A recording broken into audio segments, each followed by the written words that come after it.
Bonjour et bienvenue dans cette vidéo où aujourd'hui on va parler du film que je viens de voir hier, Mission Impossible Rogue Nation. C'est un film de Mission Impossible, le cinquième de la saga, il y en a eu 4 autres avant, j'en ai vu que un, Mission Impossible 3, le meilleur, réalisé par J.J. Abrams. Donc Mission Impossible, donc c'est un film réalisé par je sais pas qui, mais c'est pas grave, avec Tom Cruise. Donc on va parler critique du film. Le film est plutôt dynamique et même parfois même un peu trop dynamique. Il n'y a pas trop de moments, je trouve, à mon goût, pour s'opposer.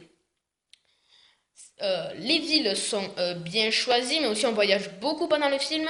On va à Londres, on va à Paris, on va à beaucoup d'endroits. C'est ce que je reproche à ce film, c'est qu'il est dynamique. Bon, niveau effets spéciaux, c'est super. Mais c'est très très gros, parfois même un peu gros. Dans la scène, attention, spoil, je vais spoiler. Dans la scène où ils sont dans l'opéra, tout est fait exprès, comme par hasard. La personne pousse la personne, je sais pas comment elle s'appelle, le blanc, le pirate informatique de l'équipe, euh, tue quelqu'un, enfin le frappe, il va toucher une touche, des trucs de son. Et comme par hasard, c'est le bouton exprès pour faire monter et descendre les paliers où sont Tom Cruise et le méchant. Donc ça, c'est un peu hasard. Et ensuite, cette scène aussi, quand ils évacuent, comme par hasard, il y a une corde.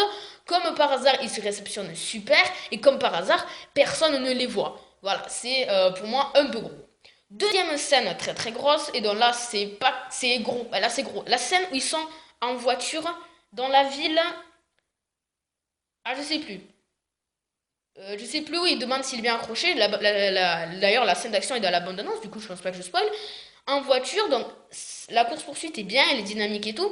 Mais à la fin, c'est du n'importe quoi quand il fait un tour complet. La voiture fait un tour complet, fait deux loopings. Elle atterrit à l'envers. Ils ont aucune égratignure. Pas une arcade cassée, pas un petit truc ici ou sur le poignet, rien de chez rien. Pour moi, c'est un peu gros. Ensuite, on va parler du jeu d'acteurs. Les acteurs jouent très très bien, comme dans tous les Missions Impossibles. Niveau caméra, c'est très très bien filmé. Ben, un film de 2015, un gros blockbuster. J'ai bien aimé. J'ai bien aimé, ça va. C'est vraiment un film agréable. Donc maintenant, nous allons parler des méchants. Donc, le méchant, la fille. On va plutôt parler de la fille. C'est pas le grand méchant, mais on va parler de cette fille mystérieuse. Là, c'est pareil. C'est un peu lourd. Excusez-moi pour le bruit. C'est un peu chiant.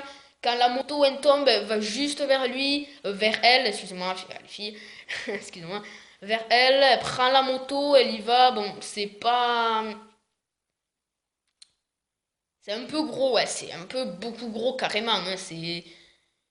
Voilà, personnellement, j'ai bien aimé ce personnage. J'ai bien aimé. Ensuite, le syndicat, c'est. Ils ont pas fait exprès, mais c'est comme un Spectre dans James Bond. Moi, j'ai pas vu Spectre dans James Bond, mais grâce à la bande-annonce, le syndicat et Spectre, c'est exactement la même chose. On peut pas les trouver. C'est une organisation pareille, pas très terroriste, mystérieuse. Le méchant du film est nul. Et pas nul, nul. Moi, j'ai pas aimé. J'ai pas aimé ce principe du blanc qui parle pas trop, qui fait un petit peu qui se la pète. J'aime pas trop ça. Moi, je préfère quand justement les héros sont bien francs, bien framé, qui parle, qui pulse, comme un Joker d'un Batman. Joker d'un Batman, c'est énorme, c'est bien réalisé et tout. Donc moi, j'ai pas forcément très accroché avec le méchant. Et la dernière scène du film où il l'amène, là c'est pareil. Il tombe dans une bouche d'égout et comme par hasard, ou alors c'était prévu, ils font plein de kilomètres avant et, le mec, Tom Cruise, Hunt, avait prévu de tomber dans cet égout, il allait avoir toute son équipe, qui allait avoir des verres, il savait très bien que le gars allait tomber pile poil là au lieu de tomber là. Voilà, c'est un peu gros. Après ça va, j'ai bien aimé. Donc niveau de la note, voilà, donc c'est très bien. Donc moi je vais mettre une note de 16 sur 20, parce qu'il y a deux scènes d'action très grosses, et il y a beaucoup, beaucoup de hasard dans ce film. Donc 16 sur 20, c'est une note que je mettrai. Donc sur ce, voilà, on se retrouve pour une prochaine vidéo sur je sais pas quel film, Star Wars 7, James Bond, je verrai. Et portez-vous bien, à bientôt, bye bye tout le monde.